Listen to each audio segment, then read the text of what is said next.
Welcome back to Overtime Arcade. I'm Charlie, and on today's episode, we're going to try to fix both of the monitors in my Nintendo PlayChoice-10 dual monitor cabinet. Mine has a couple of Sharp XM-2001N monitors. One of the problems, though, is the flybacks are notorious for going bad, and they're hard to get a hold of. There are some modern reproductions, but the last batch or so from most vendors haven't been very good. And I replaced the flyback on the top one before, and what happened was I accidentally left this on for about 48 hours or so, and when I came back and noticed that it was on, the top monitor was kind of glitching out.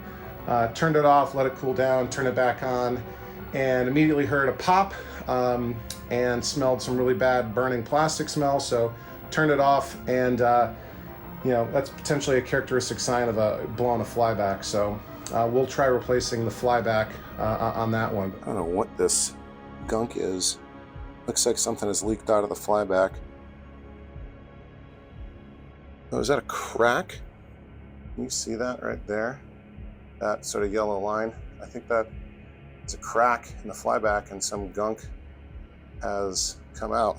Let's get this new one in there, and then we'll be ready to put this monitor back into the cabinet. Turning it on. We have HV. Do we have a picture? Holy smokes. Wow. Look at that. Would you look at that? Whoops, we're going this way. Look at that. Looks great. I don't even need to adjust it. Let's get the sticky note off. Wow. What is that black bar on the side? What is this? What is that black bar on the side? Oh my God. And now, the continuation. Overtime!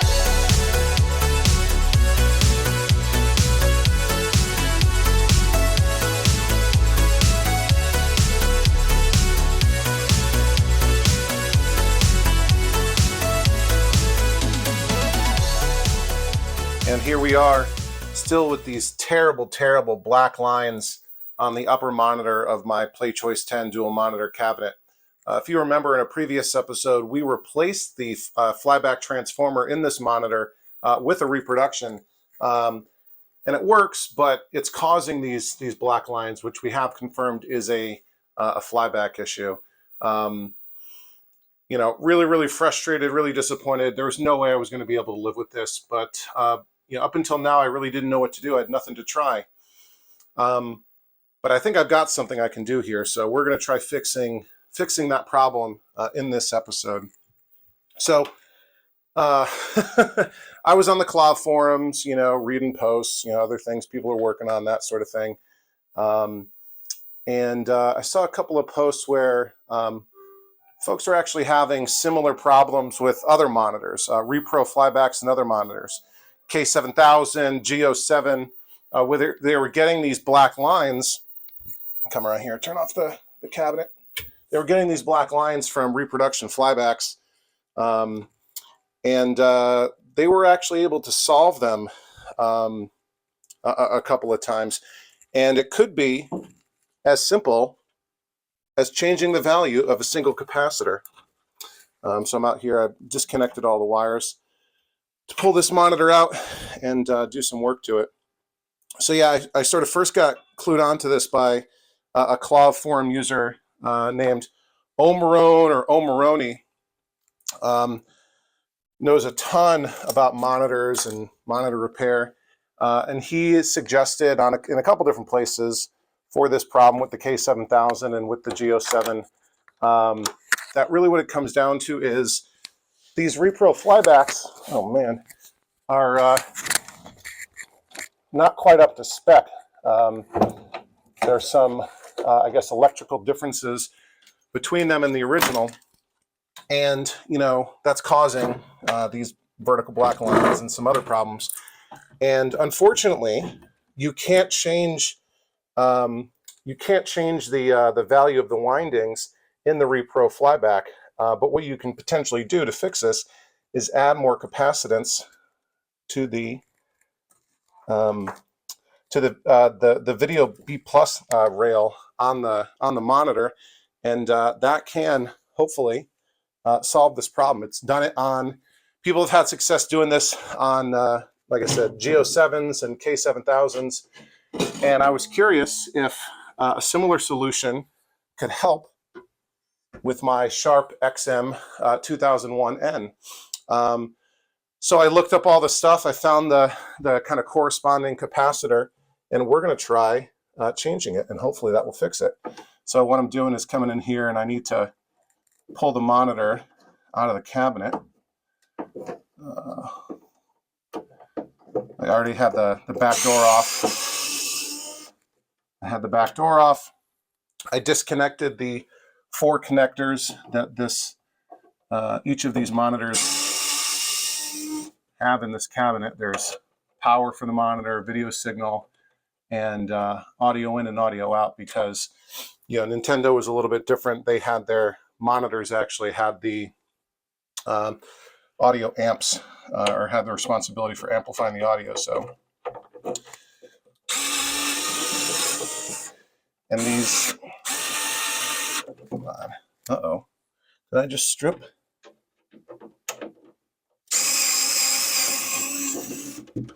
That's not good.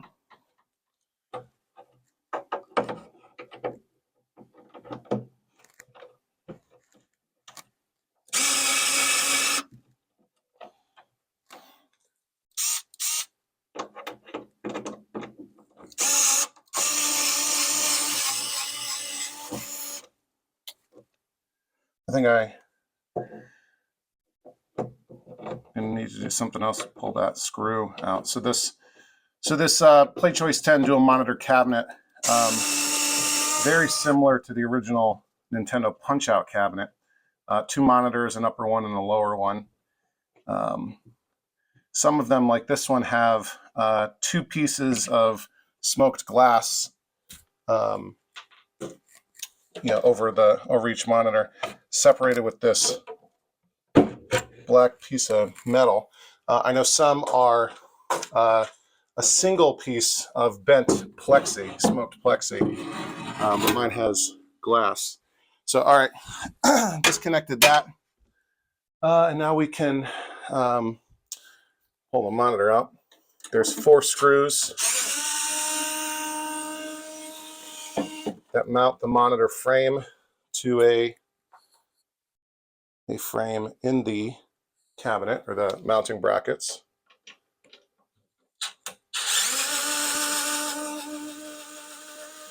So we'll pull these, and I'm really excited about trying this. Hopefully my optimism pays off at the end of this video, but I'm kind of trying something here that's, I don't think, been attempted on this particular family of monitor. Like I said, it's worked on the G07, it's worked on the K7000, but those are very different monitors. G07 is a early 80s Electro-Home monitor. I've got, that's what I've got running in my Centipede. This is just a cardboard bezel. That's what I've got running in my Centipede. I've got another G07 out in the garage as a parts monitor that I'm hoping to fix up soon. And I think the only K7000 I have is a little 13-inch thing that you'll see at some point. That's going to be a weird video. But yeah, so let's pull this monitor. I keep ripping my hands up every time I pull these things in and out, so I'm putting on gloves just so I don't bleed everywhere again. I'm trying to do it without pulling the lower monitor out, but I don't know if this bezel's going to get in our way. It should be okay. Very gentle here. Super heavy, super fragile. All right, so like I said, basically what's going on is we need to add more capacitance to the video B plus rail to kind of compensate for the issue with the reproduction flyback. The corresponding capacitor that corresponds to the ones that fix the issues on the K7000s and G07s is C804, which is actually on the neck board. So let's go ahead and get set up to replace that. So basically, we're just going to be pulling this old cap out. Alexa, turn on the cocktail. So basically, we're just going to be pulling that old cap out, replacing it with a new one with a same voltage but a slightly higher capacitance, a higher microfarad rating. And by increasing the capacitance on the Video B Plus rail, hopefully that should clean things up. So, and what's nice about the way this Sharp monitor is set up, I can actually get to it and make this change without taking the chassis out of the frame or off the frame.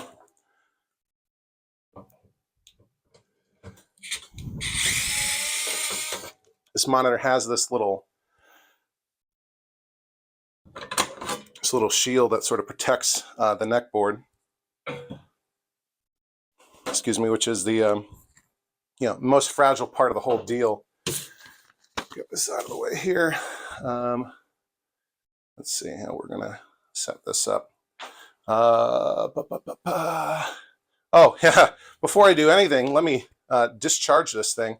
I don't want to shock myself. Obviously, whenever you're messing with monitors, there's high voltage involved. Even with a monitor that's been turned off, these things tend to retain some charge. So what we're going to do, we've done this before together, is discharge any remaining voltage in the monitor. Come on. By basically shorting the anode to the monitor frame. So I've got my homemade discharging tool. It's just a big screwdriver with a wire. It's got an alligator clip in the end, and the wire is sort of wrapped around the metal part of the screwdriver, soldered on, and obviously the handle's insulated. Take my left hand, put it in my back pocket, and I'm basically just trying to make contact with the anode. All right, you heard that little snap?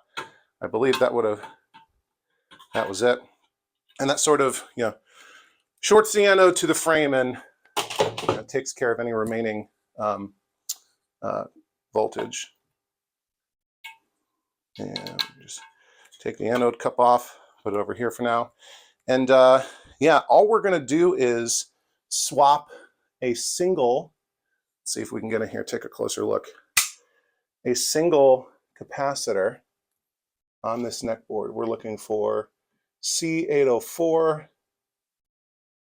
The existing one should be here it is right here. C804 is that right there. That should be a 22 microfarad, 250 volt capacitor. We're going to try a couple of things. We can do this in stages. We've got some options.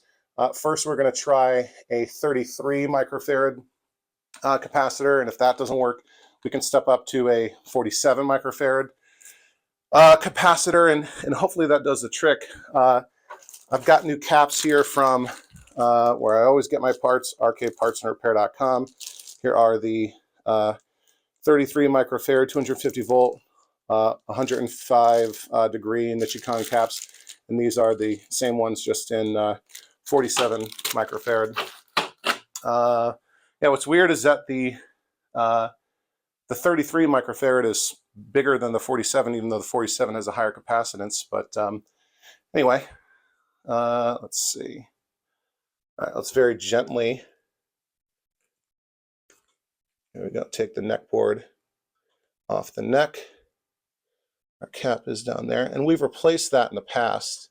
I can even see I got black dot on there. Just when I do cap kits, I use a Sharpie to mark the top of the cap just so I know that I've replaced it. So we should be able to get to it right like this. Let's see. Let me go grab my helping hands real quick just to sort of hold this in place. Okay, we've got the helping hands here. We've got everything set up. We're ready to go and replace this capacitor. So I'm just going to come in here with my Hacko desoldering tool. I'm not going to add fresh solder just because this cap was recently replaced anyway.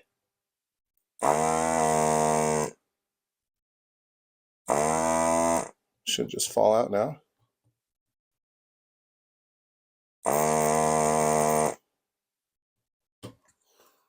Let's see. What's nice about this board is that it's really clearly labeled on the screen printing. Here we go. So this is already a replacement capacitor. If you can see it right here, 22 microfarad, 250 volt. Also from a cap kit I got from arcadepartsandrepair.com.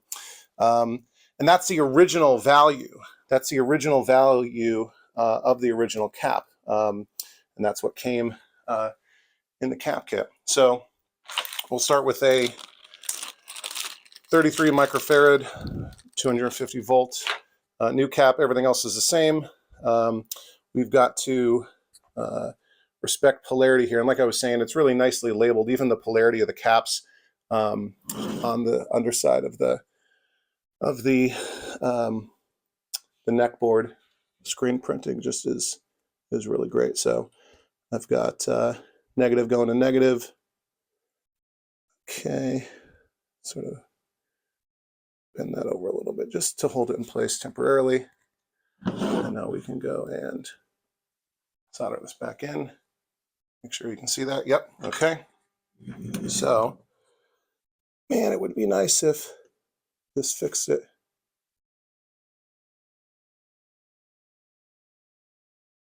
All right, that one holds it in place.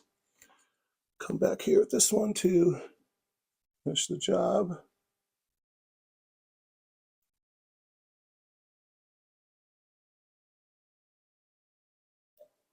Okay. And now we clip it.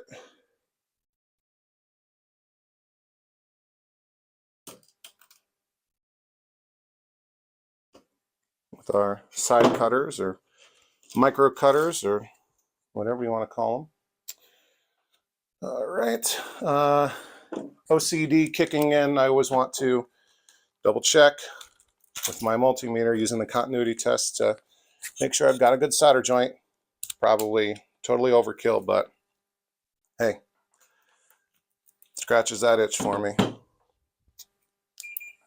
All right, that one goes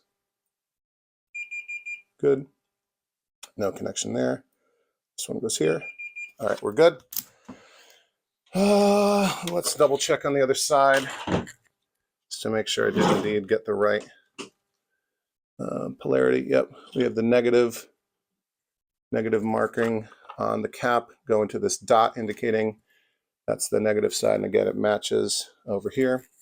So we should be able to put this right back on. Move some of this out of the way. And to test it, we're actually going to use my test pattern generator. So this is a tool that creates a video signal that you can use for testing. Let me get this set up real quick.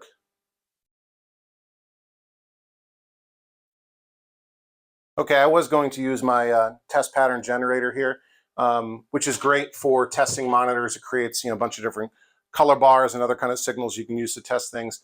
But I figure I'm so close to the cabinet and the wires actually reach, so I've actually come around here and reconnected. I fished the wire, so I reconnected the power, and here's the video signal. And yes, I reconnected the anode cup. So I think we're ready to test this thing. So let's get set up for that. All right, you should be able to see it from here. Who knows? Hopefully everything works, or maybe we've at least reduced the problem a little bit. And if it's still present, we can try the 47 microfarad capacitor. But gosh, so yeah, I've got it hooked up to the cabinet power. It's on the isolation transformer. You always need to run arcade monitors off of isolation transformers. You can't just plug them into normal power, otherwise bad news will happen. I've got the video signal connected, so let's turn this on. Cross your fingers. Hopefully nothing blows up. Just double check everything here. That's connected. Video, power, video there. All right, fingers crossed. All right, it's on. I heard the HV buzz.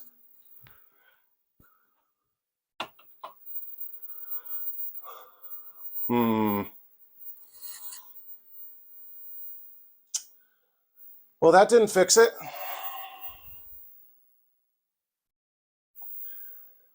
That didn't fix it. It's just as bad, if not worse.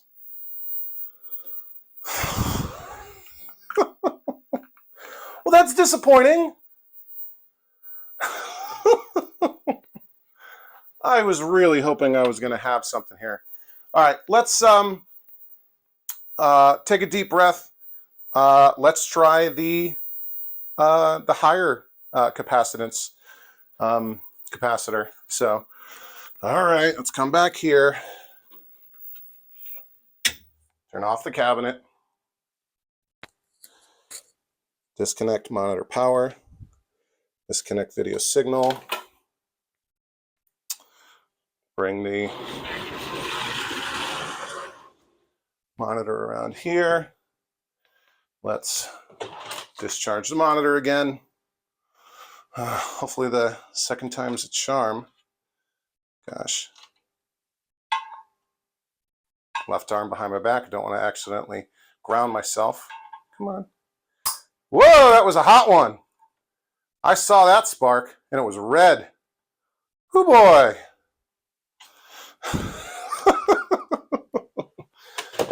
Yowza. I don't know if the camera caught that, but gosh.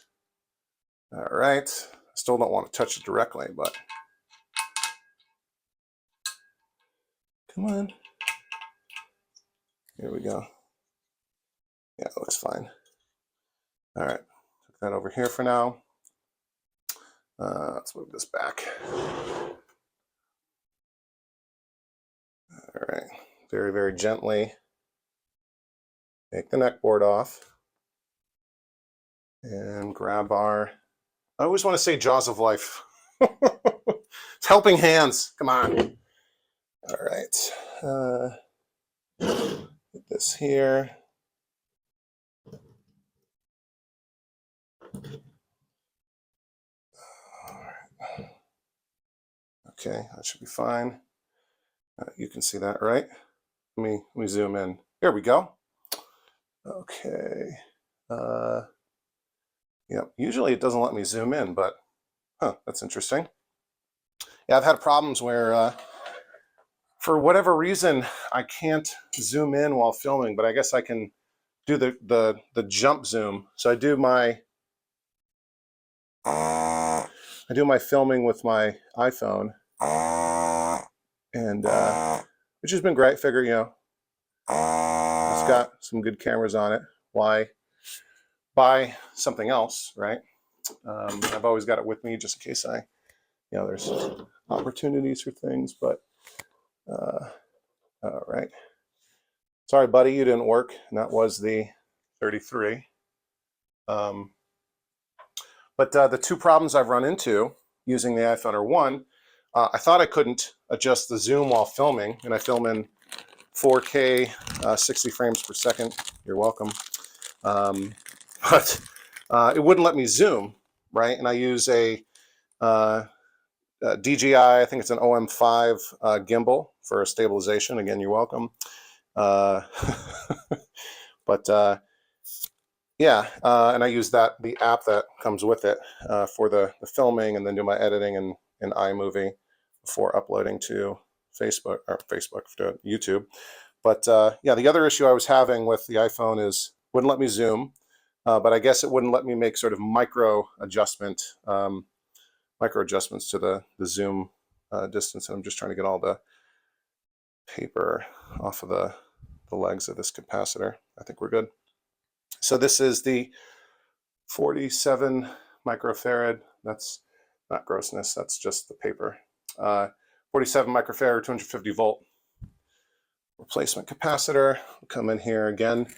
Making sure we're respecting polarity, negative to the dot on that side. And also the longer leg is usually positive, so got that. Let's get them in there nice and good. All right. So yeah, it wouldn't let me, I guess the issue is zooming, like making the micro zoom adjustments. Like I can jump from the 1x to the 3x apparently, which is great. The other sort of issue I was having with filming is, you know, the iPhone records in HDR, but for whatever reason, iMovie on the iPhone supports HDR, so I did that short with the Centipede, and that was, I was able to edit that in iMovie on my iPhone and release it, upload it in HDR. Oops, let's get this, make sure this is nice and tight in place. I don't really love that. That should be good. So that short is in HDR, but none of the movies, none of the videos that I've edited on my Mac are in HDR. I don't like that at all. We'll redo that one after we solder this one. Because iMovie on the Mac doesn't support HDR export. I think it's because they want you to, Apple wants you to upgrade to Final Cut Pro. You know, it's their higher end video editing software, but I don't really see the need for doing that.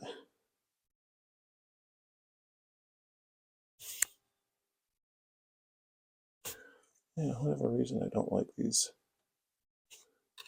Yeah, that one's fine. Let me just redo this one real quick.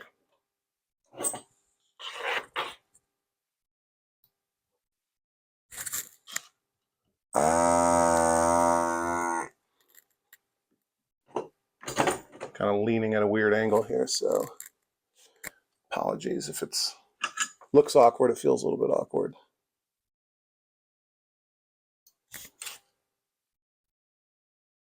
And those look fine. But again, we don't trust our eyes. We trust the multimeter. And where did that? That's right there. All right. Continuity test.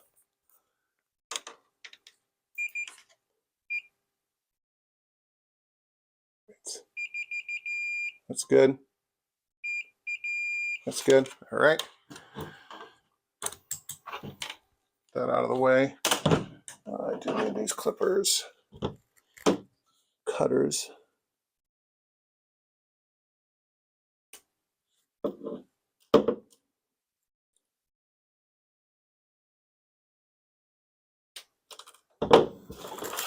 These out of the way. Make sure they don't, these legs don't short anything. All right, please let this work. All right, that's back in. Let's get this stuff out of the way. Oh my goodness. Oh my goodness. All right. We need to turn the monitor around. Actually, first let me reattach the anode cup. I don't think I've ever shown that on camera. Just sort of get those bunny ears inside. All right. Turn it around. All right. And reconnect power. Reconnect. Our video signal doesn't quite reach. Okay. Are we still in frame? Sorta. All right. Oh, cross your fingers, cross your toes. If this doesn't work, I don't know what to do. All right. Anode's connected. Video, power. Let's try it. Here goes nothing.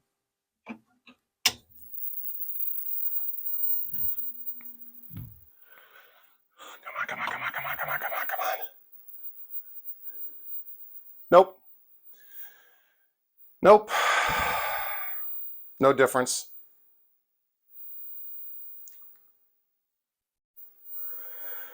No difference whatsoever. Man, I'm disappointed. You know, sometimes things don't work. I'm disappointed. Look at that. Well, you can't really see it because it's so dim. Because I still need to rejuvenate these things. And believe me, it looks better on camera than it does in real life. But, yep. Still there. No difference. I feel like I just wasted my time. Hopefully, well. I feel like I wasted my time.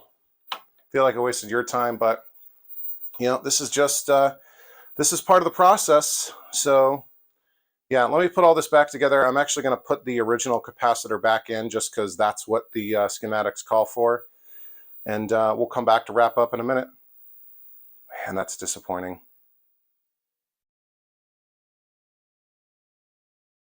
Well, I put that original 22 microfarad capacitor back in at C804 on the neck board, and that means we are unfortunately right back where we started with these black bars on the upper monitor. Man, that's disappointing.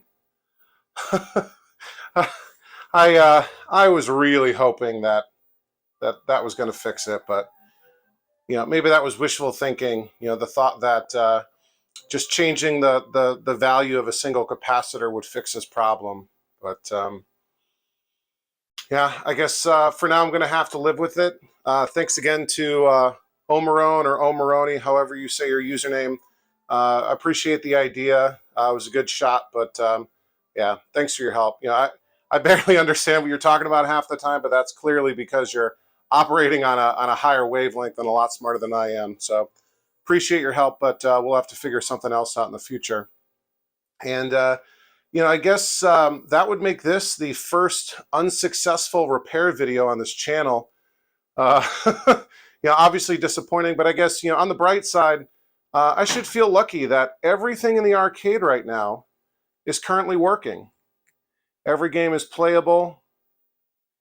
Everything's up, you know, knock on wood. Maybe I just jinxed myself. But yeah, everything's working, even if, you know, they could be better. But why don't we end this on a positive note? Why don't we play the PlayChoice together just a little bit? I don't think we've done that on video before. So, you know, like I've said, the PlayChoice-10 is almost like the arcade coin-operated version of the NES, the Nintendo Entertainment System. You know, most of the games that were released for the PlayChoice-10 are, you know, virtually identical to the NES releases. There are some, you know, special things like Super Mario 3 was actually released for the PlayChoice-10 before the NES, kind of in concert with The Wizard, if you remember that awesome movie. And there were a couple games, or at least one that I can think of, that came out on the PlayChoice-10 and wasn't released at all on the NES. But yeah, basically, you know, what you do is there's 10 different slots on the motherboard. You can swap the cartridges in and out. They're not quite the same as an NES cartridge, although there's an adapter you can buy to play NES games on the PlayChoice-10. And you know, one of the big differences is rather than your quarter, your 25 cents buying you, you know, let's say 3 lives or whatever, you're buying time, right? You're buying, you know, some number of seconds of play per quarter.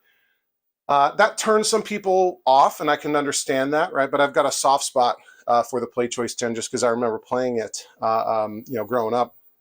And the reason they did that was, you know, arcade games were designed to be, you know, so difficult that most players would lose their turn or die, you know, every 2 or 3 minutes, right? Whether it's, you know, Defender, Pac-Man, Donkey Kong, whatever, you know, what they were aiming for was 2 or 3 minutes of gameplay per quarter. With console games, with home video game systems, you know, that's obviously a bit different. You know, you're spending a lot more money, you know, 50, 60 bucks, whatever, and you've got it for a long period of time. And, you know, the manufacturer of the game wants you to get your money's worth. So the games are typically a lot easier. The structure's a bit different. You know, they're designed for longer duration play. So with the PlayChoice-10, right, the way that they fixed that without, you know, completely rewriting the games is to put them on a timer, right? So let me show you how that works. With a coin drop, ends sort of the attract mode. And see, I've got on this timer here, it says 300. I think that means 300 seconds. We could buy more time if we want. And then, if we hit enter, we're at the game select screen, right? So I've got 10 games loaded right now: Baseball Stars, Double Dragon, The Goonies, Gradius, Kung Fu, Mike Tyson's Punch-Out, Rad Racer, Rescue Rangers, Russian Attack, Track and Field. I've got, I don't know, 20 or more games that I could swap in. And why don't we start with Gradius? So we hit enter, and the game starts playing here down below. And I think, this version of Gradius is essentially identical to, the original NES version. I'll hit start. I think even with the Konami code, the famous Konami code to get 30 lives, but we'll just start like normal here. And let's play some Gradius. I'm definitely not the best player of this game. I'm probably doing it all wrong. So if I'm butchering it, please tell me in the comments down below. And hopefully I'm pronouncing it the right way, right? Is it Gradius? Hopefully I'm not embarrassing the True Blue fans out there. Like I said, I don't really know the best way to play this. I remember playing Gradius growing up on the NES. I never owned the game growing up, but, like many kids, we would rent games from the rental store, like once a week. That's how I got to play most of my games growing up. I maybe only had, 10 or 15 NES games that I owned. And most of the rest I experienced either, renting them or trading them, borrowing from friends, whatever. And so the ritual in our family, and I know a lot of others were the same, was, every Friday you go to the local video rental store. We didn't have a big chain by us. It was just, some locally owned, family owned shop. Mom and Dad would rent a movie or two, and the kids got to pick a game for the weekend. And Gradius is one I remember renting on more than one occasion. Never been the biggest fan of shooters, probably because I don't know exactly how to do it. Got caught there. So, and again, I'm not the best player on any of these games. I spend a heck of a lot more time working on them than I do playing them. My kids like playing them though, and the PlayChoice is actually one of their. Again, I got struck right on the top of the screen. The kids love playing the PlayChoice-10. There we go. Hopefully I can make it to the boss of the first level. I've got about 100 seconds left on this quarter. You can see how fast that time goes. And I just died. One more life, maybe? All right. And every time you die in Gradius, you lose all your power-ups and get slow as heck and underpowered, which can be like a death sentence if you're going up against a boss or something, or harder levels. All right. And like I said, I'm terrible at these games, so this, Overtime Arcade is a game repair and restoration channel. It's not a gameplay, how to play these games, advanced tips. I know you're supposed to kind of hide down here. Oh, nope. Well, yeah, we died. But we still have some time left, so we can actually start another game without putting another quarter in. So that's one advantage, right? You can play more than one game per quarter if you die quickly enough. But if you're a good player, in advance, you won't even be able to finish a full game on a quarter. So kind of a trade-off there with the timer-based system. All right. And again, I don't really know what I'm doing.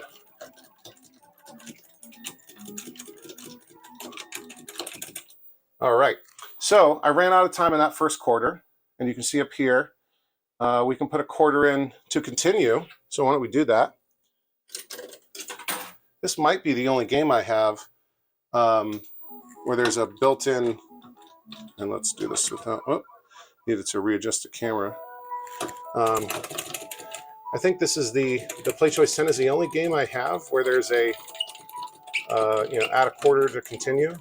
I could be wrong. Tempest has that skill step feature where you can kind of continue, but not really, right? It lets you kind of choose your difficulty level or choose the level on which you start. And if you start on a harder level, you get bonus points.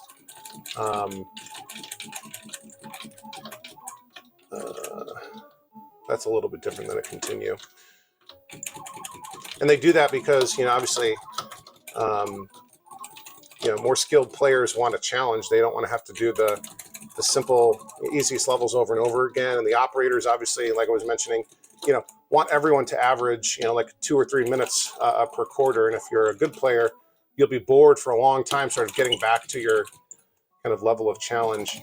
That's one of the things that a lot of people don't like about the original Pac-Man is, the first couple of levels are just really boring if you know what you're doing. Okay. I was not paying attention.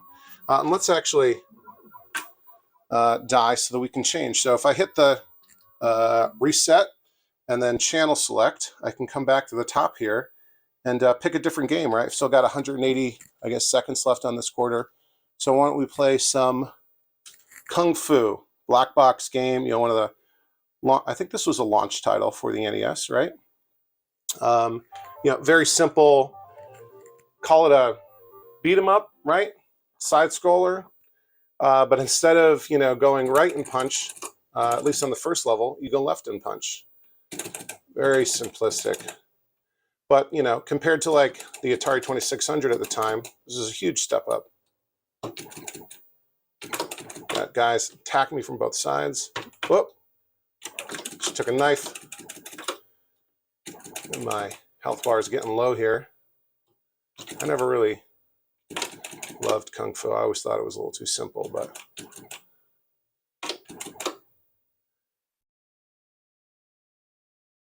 I can't quite outrun these guys, can I? Nope. That's kind of silly.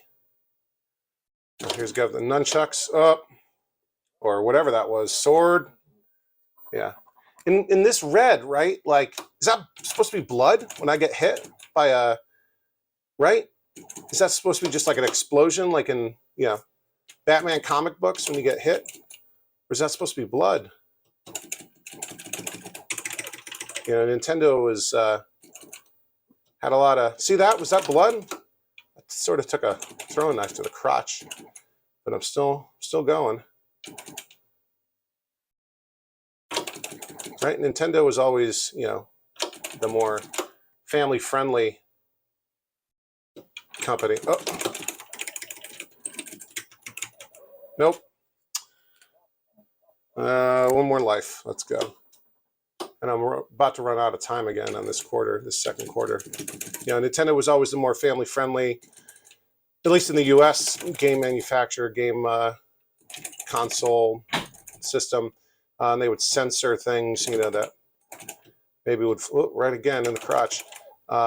Things like blood and gore and whatever that would fly in other countries, but not in our, Western or American sensibilities. 3, 2, 1. All right. We are out of time on that quarter. So why don't we leave that here? Was that fun? Did you enjoy that? Anyway, I think we'll wrap up the video here. And obviously, this is a disappointment, but don't worry, we'll figure something out we'll figure something else out to try in the future. But yeah, I hope you enjoyed this video. We didn't necessarily accomplish much, but we tried something out. Negative results, at least we know that that's not going to work. We'll scratch that idea off the list, but hopefully we'll figure something else out in the future. Anyway, like I said, thanks for watching this episode of Overtime Arcade. As always, I'm Charlie. I hope you enjoyed watching, and hopefully I'll see you on the next episode. Overtime!